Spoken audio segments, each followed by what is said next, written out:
I want to hear cannons.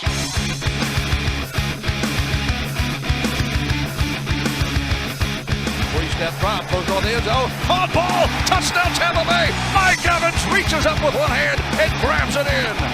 Here they go again. Timbo mode, dropping the throw. Winston out again, throws to the left. It's intercepted at the 35. Outside the numbers to the 40, to the 35, to the 30, to the 25, to the 20, to the 15-10. Mike Edwards, touchdown Tampa Bay. That's the dagger, my friend. This is the Big Nasty. Yeah, Big Nasty. Hall of Fame Tampa Bay Buccaneer fan, baby. This is Mike Allstott, Tampa Bay Buccaneers, and you're listening to the Cannon Fire Podcast. Cannon Fire Podcast, brother. You ain't listening, and you're missing out. Woo! And there the cannons go. Fire them. Keep on firing them. Keep on firing them.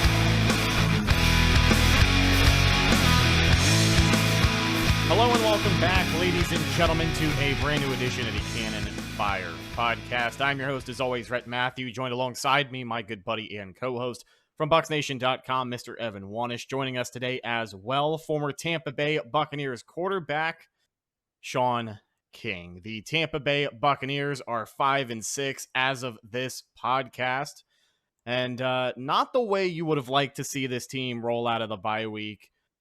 Two-game win streak coming out of Germany. Bucs got a week off, and they go to Cleveland and lose it in overtime, 23-17. Your final score in that one. And just like every other loss so far this season, there's a lot of finger pointing. There's a lot of blame game. And listen, we were live at Berry House yesterday, and for those unaware, Berry House is a brewery. So since we were there with the podcast, they were giving me some free beers, which I had to take advantage of because, safe to say, with how much that game stressed me out on Sunday, I needed to get a little bit of alcohol into my system. But Shaun, let me get your take first and foremost. For the Bucs, not a lot of great coming out of that game, especially towards the end of the second half, and then Tristan Wirfs going down. We'll talk about an update with him here in a second. But what are your thoughts with where this Bucs team stands right now? Well, you guys are probably getting to know me a little better now that we've had, more than half a season of podcasts here on Cannon Fire. And I'm always a big picture first guy. Now, I will say this. The stress level of being a supporter, fan, follower of this year's 2022 Bucs team, I would probably take a couple years off your life. But all I would caution is that as inconsistent, as up and down, as bad at times as this Bucs team has been, as fate would have it, they are in the worst division in all of football. And 5-6 currently has them comfortably in first place in the NFC South. So I would look at it from that standpoint. So I wouldn't go jump off a bridge, but I would be very alarmed to come out of the bye and not play with, again, I always talk about, I can tell at the beginning of the game if the intensity is notched up to where it needs to be. And right from the get-go, I was like, yeah, this is going to be a four-quarter game because they're not making tackles in the open field. Every time Cleveland's ball carrier encounters contact, it generally falls forward in the Browns' favor. We look slow on offense. I'm going to say this. When Julio Jones looks like the most explosive weapon on offense, I don't know that that's a great thing, especially at this point in his career. So I don't know if what's necessarily going on in some of our skill positions. But even Rachaad White, as great as he's been as a pass catcher, he's been effective as a runner. When he got in the open field, initially, I think it was the second drive of the game. Maybe it was the first. He didn't look explosive going up the sideline. So I just don't know. I don't see a lot of quick twitch burst from our skill guys on offense, and I didn't see a lot of physicality, especially at the point of contact from our guys on defense. Well, let me ask you about one of the guys on offense who looked a little dejected out there, and this has been cause for concern over the last few weeks of the season. That's big number 13, Mike Evans, at the wide receiver spot. I know Brady didn't play his best day, but that connection between TB12 and Mike Evans, who was supposed to be your number one wide receiver in this offense, it just hasn't been there. I mean, multiple times you saw Evans kind of, I don't want to say give up on his route, but it just looked like he didn't want to be there. And it is no secret at this point in the season that him and Brady, they've been making it work, but not quite as well as they could have been. And effort obviously is going to be brought into question there. But when you match the body language of the rest of your team and your number one wide receiver, Mike Evans of all people, also looks like he doesn't want to be there, it's not a great sign. Evan, your thoughts on Brady and Evans? Yeah, it was a weird day because Evans has been up and down, and obviously, if you look at the stats, he's likely to get over 1,000 yards yet again this season. So that's another stone feather in his cap, I guess you could say. But yeah, yesterday was really weird. They couldn't connect on a deep ball. When they finally did connect, Mike Evans didn't have a target. Then when they finally do connect, Mike Evans gets called for offensive pass interference. So that one comes back. It was a weird day. And then obviously I think the big one that everyone's talking about is late in the game, Brady looking actually on the play where Tristan Wirfs got hurt. Brady looking down the field for Evans, and the ball. Now we're not seeing it from Mike Evans' point of view, but the ball appears to be pretty close, and Evans doesn't even reach out. It looks like he almost gave up on it. I don't know if maybe he couldn't see it right away. Maybe he lost sight of it while it was in the air, but that was the biggest one I think people are going to point at. And just there's something off right now about their connection. It hasn't really been an issue in the past, but this season, you could look at a lot of the offensive struggles being it's like they'd never played together before. And it's not just Brady and Evans. It's at times it was Brady and Godwin, which, Brady and Julio and Brady and Gage, like you understand those because those are new additions. But Evans and Godwin, those guys should be like in sync completely. And right now they're not. And I think it's really, really hurting the offense. But a weird day for Mike Evans. I thought Brady played okay. Like I said, I thought he had 3 good quarters and then one pretty bad one. The one pretty bad one was the fourth quarter. So I think Evans didn't help him, but I also think Brady missed a few targets as well. The alarming part in that situation is, as you mentioned, it's not a lack of targets. I mean, he has 51 catches on the year, but it's taken him mid-80s in targets to get there. He had 9 targets yesterday, only 2 catches. I would feel better if it was 4 targets, 2 catches, because it would, it leads you to come to the conclusion that we just need to, give him more opportunities. But he's getting the opportunities, and they just aren't connecting. So they definitely got to get that fixed. If we're going to make any noise come playoff time, he's got to be a big part of the passing attack. Yeah, I agree. And Mike Evans has always been one of those guys, too, where you can look at a day where he only gets 4 or 5 targets, 2, 3 catches, and say, oh, you roll the film back up and see that he was double and triple covered most of the game, because while he's been in the NFL, Mike Evans garners that kind of attention. And that was my assumption yesterday. But just like you said, when you go back and you look at the box score, 9 targets and only 2 catches for number 13 is definitely a problem. And, here's the thing. A lot of times when you look at that, when you look at, okay, he has 2 or 3 catches, normally there's a touchdown there. He hasn't had a touchdown since week 4. That is very, very uncharacteristic of him. On total on the year, he has 3 receiving touchdowns. That is, it was one versus Dallas, and 1 versus Kansas City. I can't remember when the other one was, but he hasn't been that effective in the red zone, and a lot of it's usage. But also, like, this is just a very uncharacteristic Mike Evans year. He's going to get his 1,000 yards, which he normally does, but the production that you've seen the past, especially with Tom Brady, when he's come into the fold, you've seen a lot of touchdown production from those two. And this year, you haven't seen that. And the Bucs offense as a whole hasn't scored as many touchdowns, but specifically Mike Evans just hasn't found the end zone as much as he should or could. Now, let's offer a positive update on the offense for Tampa Bay, particularly along that offensive line. Big right tackle Tristan Wirfs is only expected. Positive.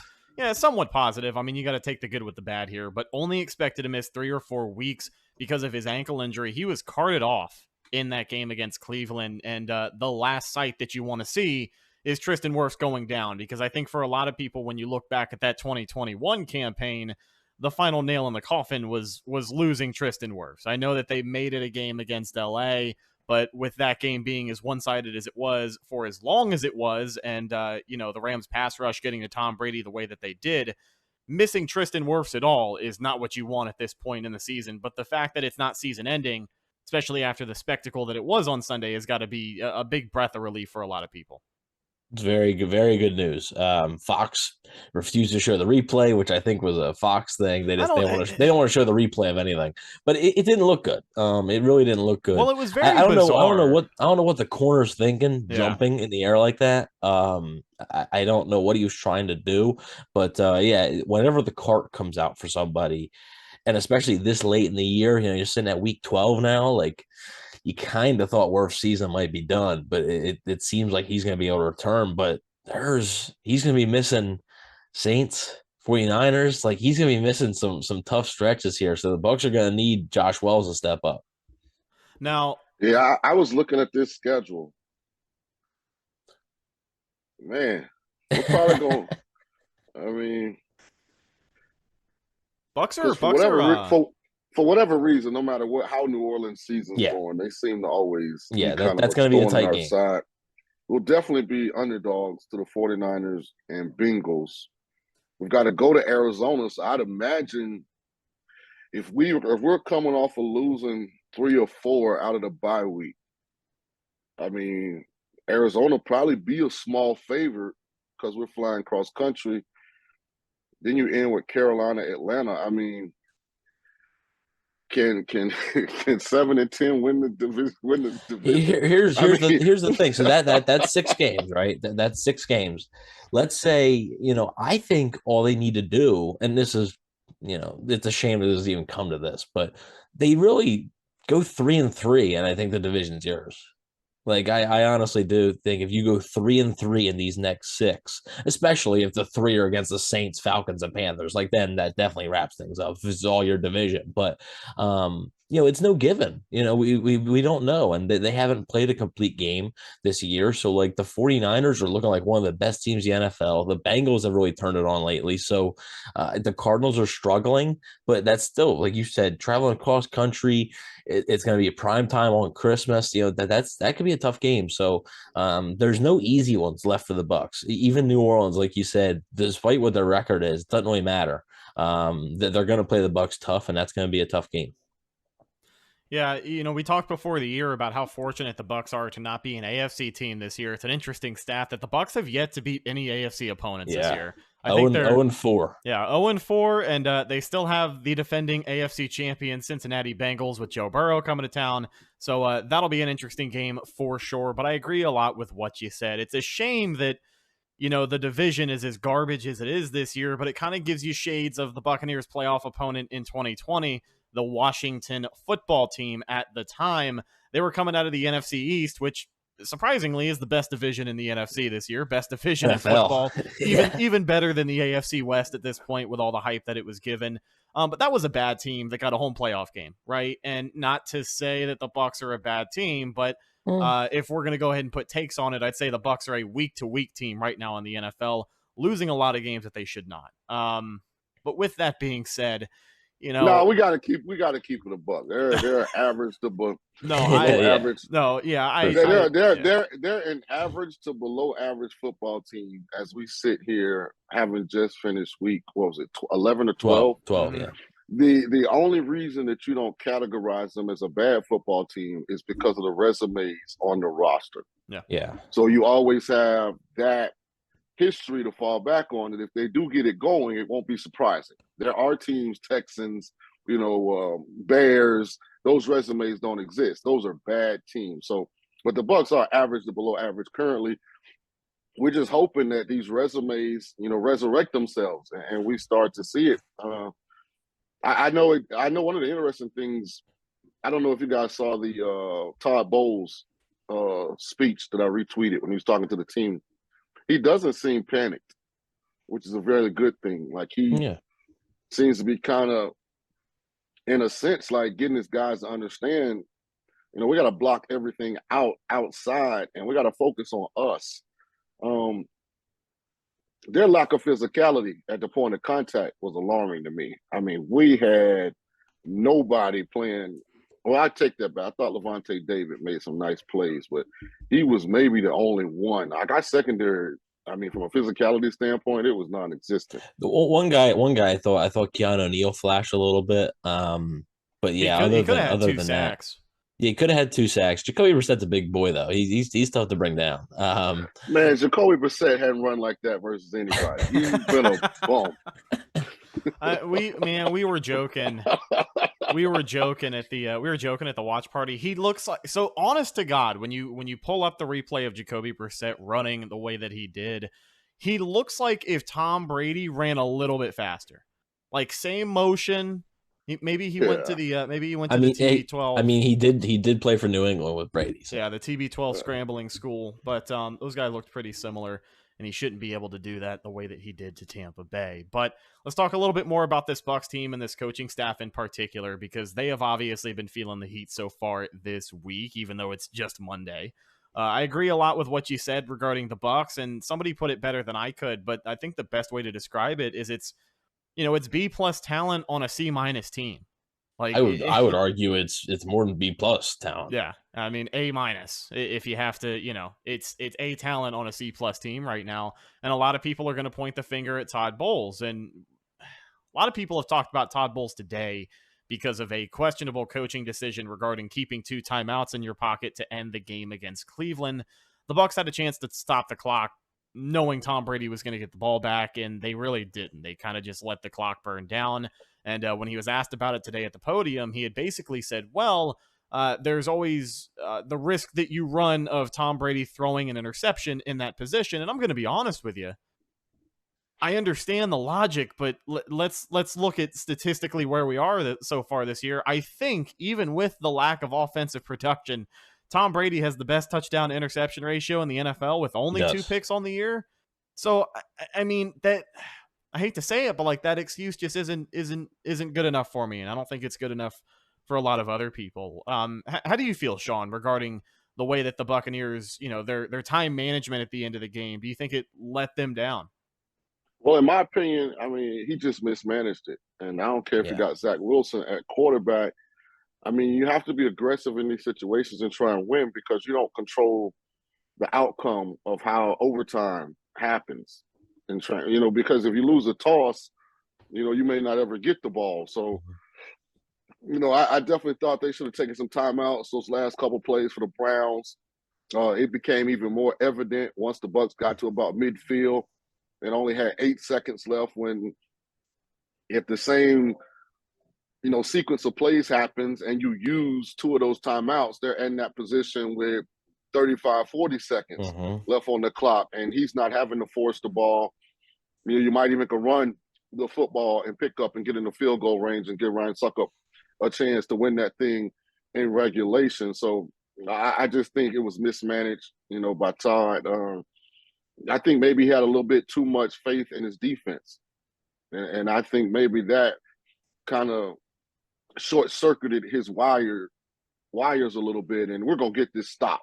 Our guys are going to come through. They're going to make a play. That is his side of the ball. There's a lot of pride, that he has. But the right thing to do was to utilize those timeouts and have at least probably another 40, 50 seconds on that clock when Tottenham got the ball for the last time in regulation. Yeah, I mean, Tom Brady's your quarterback. Like, just like you said, you go out and you try to win the game. Like, there was plenty of time. When you have 3 timeouts, I would have understood if they had, 1 timeout. All right, you take a shot. If it doesn't work, whatever. But when you have all 3 timeouts, they don't roll over. Like, you're not getting 4 timeouts for overtime. It doesn't make any sense. After that Rachaad White play, his explanation was, if they would have gotten a big play on that, they would have taken a timeout. But if they ran that play and it went nowhere, they weren't going to take a chance. Rachaad White gets about 2 yards or so. But that's not good enough. At that point, it would have been 2nd and 8 if you would have called a timeout right away with 26 seconds left, and you still would have had 2 timeouts. That is plenty of time to get in the field goal range. And to your excuses, we didn't want to throw an interception. That's not. If you had Jameis Winston as your quarterback, who's, prone to turnovers, or even if Brady had thrown, he already threw 2 on the day, you didn't want a third. Okay, maybe. But when you have a quarterback who's protecting the ball very well, you got to trust him in that situation. And right now, they didn't show trust in Tom Brady in that situation. That's laughable. And to me, the quarterback is irrelevant. I mean, you just mismanaged the timeouts. Yeah, but I mean, it's worse when your quarterback's Tom Brady. It's worse. Right. But I mean, you got to try and win the game. You're on the road. They just drove the length of the field. I mean, listen, you can't play conservative at the end of those games. Look at the Detroit Lions against the Buffalo Bills. Mm-hmm. They get that ball. They're playing for the field goal, that whole drive on Thanksgiving. Mm-hmm. And instead of going for the touchdown. And you get a ball back to Josh Allen, he goes down there and beats you. Like, you can't play conservative at the end of games. I believe in being conservative early in games. I believe you should take 3 points. I believe 3 points add up over the course of the game. But once you get to the end of the game, I think you got to go all out and try and win the game because, man, overtime's just too unpredictable, y'all. It's way too unpredictable. I think for Tampa Bay this season in particular, it's tough to evaluate topics like this because I want to ask you a question about the coaching staff, Shaun, while we are on the topic.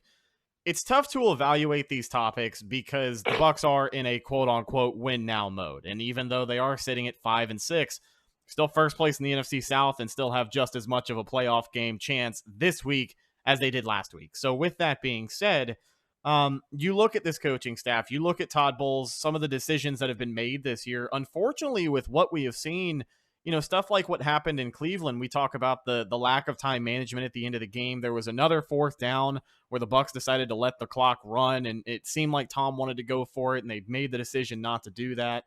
And it ultimately ended up in no points, if I remember correctly, which is exactly they punted. Right. It was a 4th and 2 on a Cleveland 37, and you punted. Yeah. I mean, you're on their side of the field.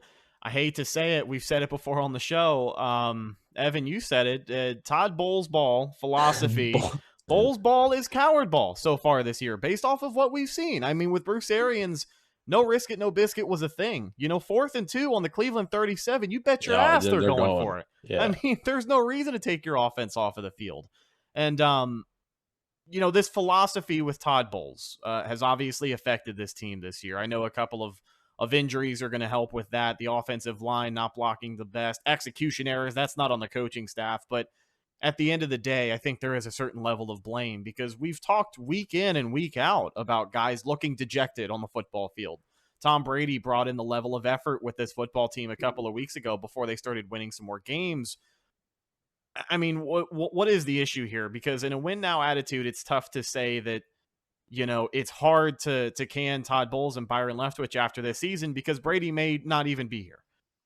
So with that being said, like, what's going to happen at the end of the year? You know what I mean? Like, is it unfair to treat Todd Bowles this way after 11 games as Bucs head coach? Or is it one of those things where, the damage has been done and it doesn't seem like this coaching staff is going to figure it out this year? Well, I just don't think you can make a fair evaluation or even an accurate assumption until the season's over because they sit in first. If they were in the NFC East and they were 5-6 and sitting in last, man, that's a different story. But I mean, they're still, you don't fire the coach all year, they win the division in his first year. Like, it's the first year as a head coach. Let's just say they're putting another banner up. NFC South 2022 champs. That's the year you're gonna fire him. And this is a Bucs team not to forget. I mean, how many division titles did they win in the 2010s? 1, right, 2. Yeah, so I mean, come on, 0 technically. Yeah. And you have to remember that this hasn't been a normal year for Todd Bowles. I mean, you've got to think about all the stuff that's happened off the field, the transitional phase that the offensive line is in. Losing Ndamukong Suh, Jason Pierre-Paul. So I think you have to understand when you evaluate Todd Bowles, you can't evaluate him through the Bruce Arians prism because it's not the same team that Bruce Arians coached.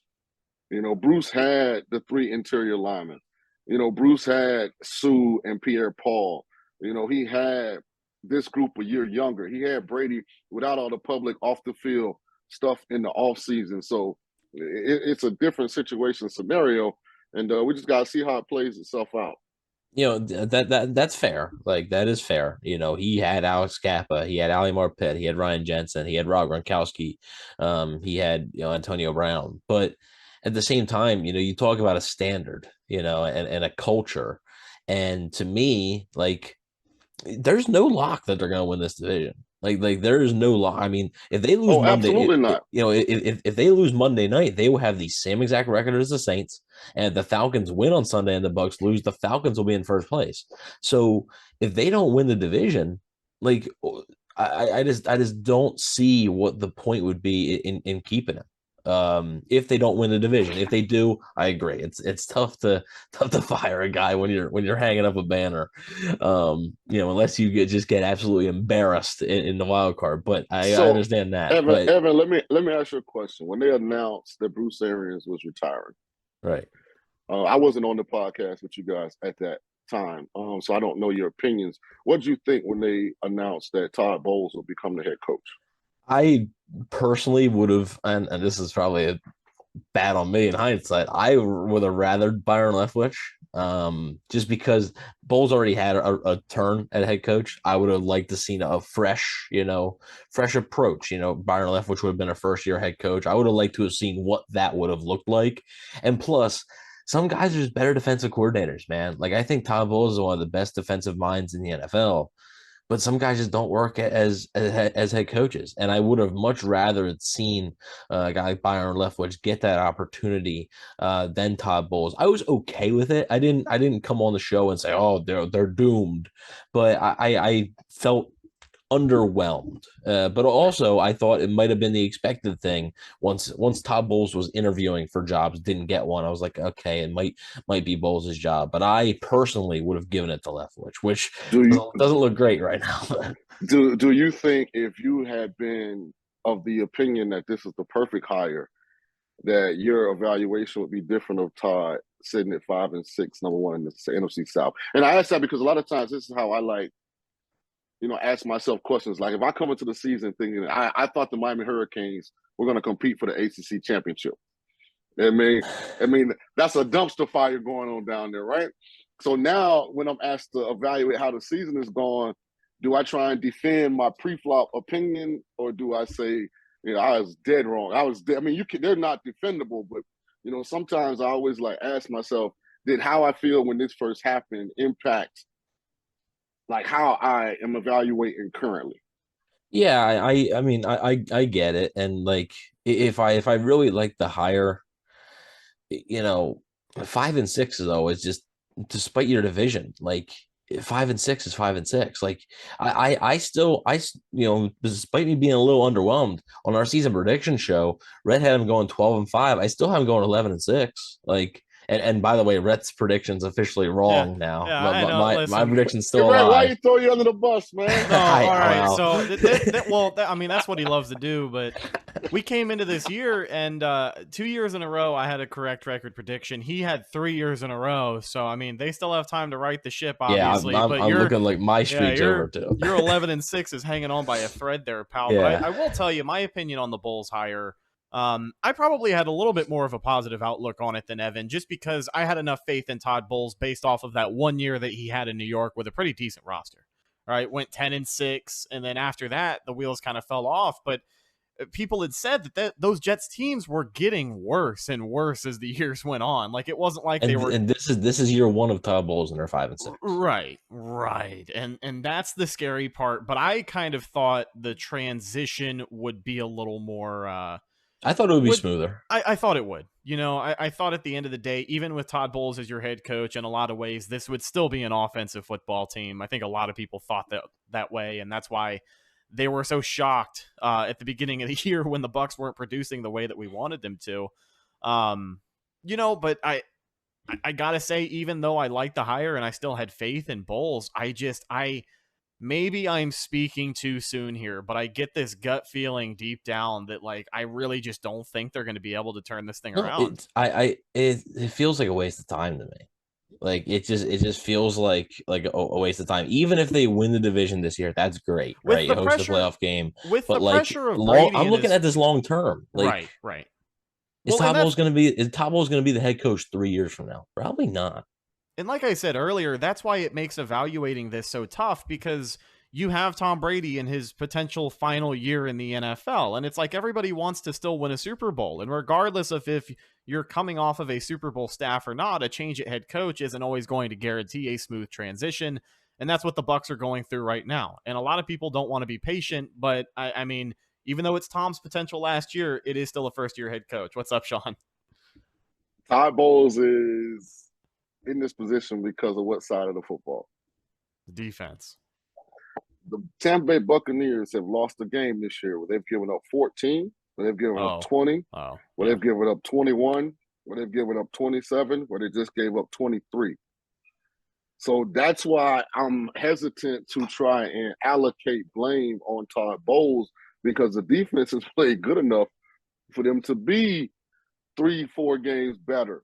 Like, yeah, but why? Like the accountability thing on offense, then, like that's kind of falling the head coach too. Then, yeah, well, then I think more of that. How does that play into maybe what Tom had going on this offseason? Maybe not having Gronkowski, maybe not having those 3 interior linemen. Oh, it hurts for sure. Yeah, it hurts. Right. So all I try and ever do is like look at the big picture, and if Bowles is an offensive guy, I would say, I mean, this ain't working.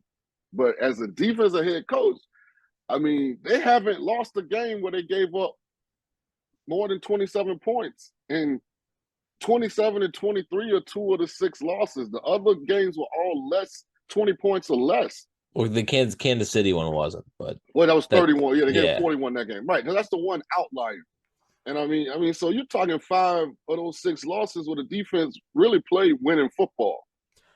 So, I mean, if we're going to like be fair to Todd, then where's the accountability? Where's the accountability for Byron then? Well, I just think it's an offensive personnel issue. Like, they don't have as good of players on offense as they had last year. Like, the interior of the offensive line is obviously a situation. Like, not having Gronkowski, we didn't think it was going to be drastic, but obviously it's been drastic. Is Mike Evans a step slower? Is Brady lost a couple miles an hour on the fastball? Like, they don't have Antonio Brown. Not saying that he was the end-all, be-all. I'm just saying it looks different. They've battled injuries. We still haven't really seen Gage. Julio's missed a bunch of time. Chris Godwin didn't start the season. So I think when you look at, like, Leonard Fournette's out right now. I don't know if he's really injured or if they're in the doghouse. Who knows what's going on with playoff Lenny. But, I mean, if you look at why their record is what it is, it's been because of their inability to produce points on offense. Yeah. Like, those games that they lost, they scored 12-3, I think 17-1. Like, and that's a personnel thing. They're not as good personnel-wise on offense as they have been since Brady got here. But at the same time, they scored 17 yesterday, and part of the reason they didn't win was because of the head coach's time mismanagement. Well, and then let me ask you this as well. I know we talk about the personnel on the offensive real side quick. of the – okay, go ahead. A note from Warren Sharp about the Todd Bowles explanation thing. Warren Sharp notes that Tom Brady has not thrown a single interception in the fourth quarter / overtime of a tie game in over a decade. Oh, yeah, I didn't defend Bowles on that. That's why I even went to say it didn't matter who the quarterback was. Like, he just mismanaged completely that last. But again, I think that was his pride in his defense more so than him truly thinking Brady would throw a pick. Like, so they did have it 4th down, and I really can't say Devin White didn't play the route correctly. I mean, it was unbelievable by Njoku, right? So, I mean, it took a miracle one-handed grab on 4th down. But let me ask you one more question. This is about the offensive side of the ball. I know we just talked about the talent and, some of those guys maybe not playing to the best of their ability, but this play calling with Byron Leftwich has been brought into question multiple times this year. And there were multiple instances in the game on Sunday against Cleveland where we questioned it again. There was one sequence that I talked about on the podcast right after the game where the Bucs it was a long field, granted, but I mean, you needed something, just something, execution, a couple of first downs. And what we saw deep out of their own end of the field was a run up the gut, which got maybe a yard, a first down run up the gut. And then we saw a screen pass to Chris Godwin. Got about 3. For maybe 2 or 3 yards. And then we saw a screen pass to Chris Godwin. Got about 2. Got about 2 yards and took about 18 seconds off of the clock, all things considered. I mean, this is a pattern. This is a pattern with the offense. And I mean, there were even times this year where we talked about, Mike Evans, his lack of production, his lack of touchdowns. 3-4 weeks ago, we weren't talking about if Mike Evans had lost a step. We were talking about the fact that Tom Brady just hasn't been throwing to him in the end zone. And I know that that's going to come down to the quarterback. He's the one on the field making decisions, but I gotta think there can be a much better effort made to try and get guys like Mike Evans open on a more consistent basis, especially in the end zone where the Bucs just have not scored points. I mean, they couldn't even settle for field goals against Cleveland, and that probably would have won them the game. No, it would have. If they kicked one field goal, would have won them the game. Would have made it a 2-score game. If you ask me, the one glaring, obvious difference between Bruce Arians being on the sideline and Bruce Arians being not on the sidelines is the lack of consistent, aggressive downfield passing attack. Part of that, I think, is the offensive line. They don't feel they have time. And see, initially I thought that too, but then I went back and looked at some of Brady's Patriots tape, and a lot of his tenure in New England, it was screen game, quick stuff to Welker. He would play action and throw the ball down the field, but the majority of it was, getting the ball out of his hand quick, getting the ball into, especially those slot Gronk, Aaron Hernandez type players' hands quickly. So I think what we're seeing here is, not having Bruce on the sideline on the headset, hey guys, take shots. And for whatever reason, we are having as much success with our short stuff. Not a whole lot of yards after the catch occurring, whole lot of plays where you feel like one block away from it being a big play, maybe one quicker cut. So I think that's where the lack of explosiveness, or at least that's where I see Bruce Arians not being on the sideline having an impact. Yeah. So, and actually, the funny thing is, I remember multiple times in 2020 and 2021, fans complaining that they're taking too many shots. Fans being like, Right. it's 3rd and 2 and you're throwing the ball 30 yards down the field. Yeah. So, and now it's, you're not throwing it enough down the field. So they can't find that balance. All right. So let's wrap up the show with this. Shaun, I wanted to ask you about this to start the show, but I figure I'd wait a little bit, and I'm curious to hear your take on it.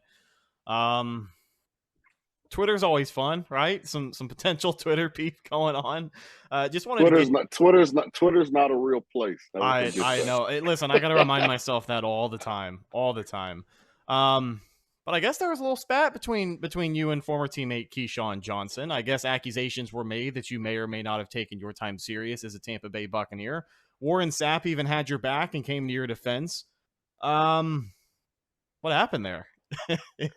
Well, I don't think I was the intended target, but I think Keyshawn forgot who ultimately he ended up making the target. So I had to remind him. He was talking about Zach Wilson. And, that's something that's close to his heart. He was a former Jet, so he was a part of, that organization at some point. And explaining, why he thought Zach Wilson, not being a starting quarterback was the right decision. He kind of threw me under the bus. And I was like, hold on, Playboy. So, sometimes, your brother, he speak out of turn. He talks when he should listen. So you have to just, thump him on the ear. So that's all that was. I just had to thump him on the ear and remind him that, oh, sir, you were the one that got sent home, not me. And I think after your rookie year, you were writing books, throw me the damn ball. So we're gonna push you off the microphone when it comes to talking about maturity as young players in the National Football League. But nothing but love for Key, but you know me, I'm mean in them Twitter streets, so I just had to remind him. Well, let me tie it into this last question for you, and I guess how we can relate this to the Buccaneers today. When you look at this Bucs team, I know we kind of went around the horn here and talked about all the potential problems in 2022, but wanted to wrap it up with the topic of maturity and effort. Do you think that is a legitimate problem for the Bucs this year? These are grown men, they know what they have to do. And Todd Bowles, even though he isn't as excitable as people think he can be, I do think he's capable of being a leader of men. But people have brought it into question. And as long as they keep losing games, people are going to continue to bring it into question. But do you think that's an issue for the Bucs? And is that just something else holding them back this year? Because, I don't know if you've seen it firsthand, I don't think so. I think defensively it's more frustration. I think they've endured a lot of criticism publicly. And I know internally when you're looking at the film and being like, damn, we gave up 14 points. What the hell are they talking about? You know, damn, we gave up 20 points. What the hell are they talking about? Damn, we gave up 17. You know, that'll frustrate you. And then when some of the plays that you're used to making, for whatever reason, you're not making them. When you're used to, stop the guy on 3rd and 4th and get off the field. Now he's spinning out of it and getting the first down. When you're chasing Patrick Mahomes to the sideline, the last 2 years you've made that play. Now he gives you a little hezzy, throws a touchdown. So I think the outside criticism to me that's not justified based on the actual facts is frustrating. And then, being in position to make some plays and not being able to make them. Also, I mean, from a turnover standpoint, they have not been very good. They've not caused a lot of havoc in forcing the other opposing team to turn the football over. So that's got to be frustrating. I think on offense, man, they're just getting old. I think if you're being honest, they're older, than they were in 2020 when Tom got here.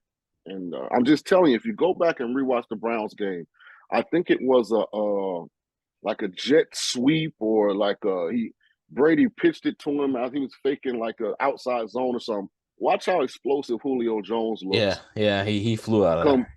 Compared to these other guys. I mean, I love Mike Evans to death. I mean, he's going to go down right now, in my opinion, as the best Bucs wide receiver in the history of the organization. But, man, he ain't moving fast right now.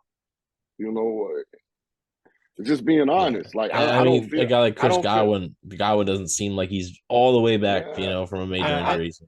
I don't feel any juice from the tight end position. Like, even running back. And this is one of my big pet peeves of Fournette.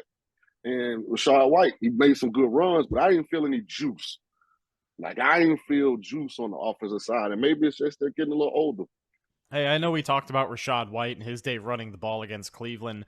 I was giving a lot of praise to this Buccaneers run offense, 50-plus rushing yards on the first drive of the game. But I also kind of went back and context is important. One of those runs was 30-plus yards. 35 yards. Yeah, 35 yards. So outside of that, Rashad White, given the carries, didn't do a whole lot, even though his yards per carry was pretty good. You would have liked to see a little bit more consistent rhythm from the Buccaneers run game because... nine catches, though. So he showed that he's productive there, yeah. For sure. So he'll be something interesting to watch as we get to the almost final quarter of the season. It's kind of crazy. You get that feeling of, oh, football's back. I can't believe football's back. And then it's after Thanksgiving and you're throwing away leftovers. So, with that being said, ladies and gentlemen, that's going to do it for today's episode of the Cannon Fire podcast with former Bucs quarterback Shaun King. Pleasure to have you on as always. Where can the people follow you on social media and check out your content as well? I have a show Monday through Friday here in Las Vegas on the VSIN network. That's VSIN from 3 to 6 Pacific. So that would be, what is that? 6 to 9 Eastern. 6 to 9 Eastern, yeah. You guys can check us out. Also on Twitter at Real Shaun King, on Instagram at Coach Shaun King, and of course right here on the Believe Network doing the Cannon Fire podcast. I heard you made Evan a little bit of money this weekend. He did. Man. That's what we do. That's what we do. Anytime you need any help, man, just hit me up, man. All right, yeah. Never bet against Tulane. That's what I learned. Yeah, man. We got a shot. We got one more game to go. Looks like it's gonna be Willie Fritz's last. I heard he's taking the Georgia Tech job, but hopefully we go out with a conference championship win. Yeah, it's been a fun year for college football. I know USF is in the middle of a head coaching hunt, so it hasn't been very fun for them this season. But aside from that, it's been pretty interesting, especially with Bama falling out of favor in recent weeks. But with that being said, follow our show on social media, Facebook, Instagram, and Twitter. All of those are Cannon Fire Podcast. Best place to go for updates on the show. And, of course, Buccaneer news as it happens. Speaking of Bucs news as it happens, you can follow my co-host Evan on Instagram at Bucs_daily. You can also find him on Twitter at EvanNFL. Check out his written work at BucsNation.com. Last but not least, you can find myself, Instagram and Twitter at Redicus, RHETTAKUS. If you follow me, I will follow you back. But that's it, folks. We'll talk to you later on this week for our game preview show. Week 13 division action. The Tampa Bay Buccaneers taking on the New Orleans Saints on Monday Night Football. Should be a great game. We'll get you warmed up for that one on the next edition of the show. I'm your host, Rhett Matthew, signing off from my co-host, Evan Wanish, and Shaun King. We'll talk to you in the next Free Todd Bowles. We'll talk to y'all later this week with our game preview for Week 13. Until then, and as always, thanks for listening, and go Bucs.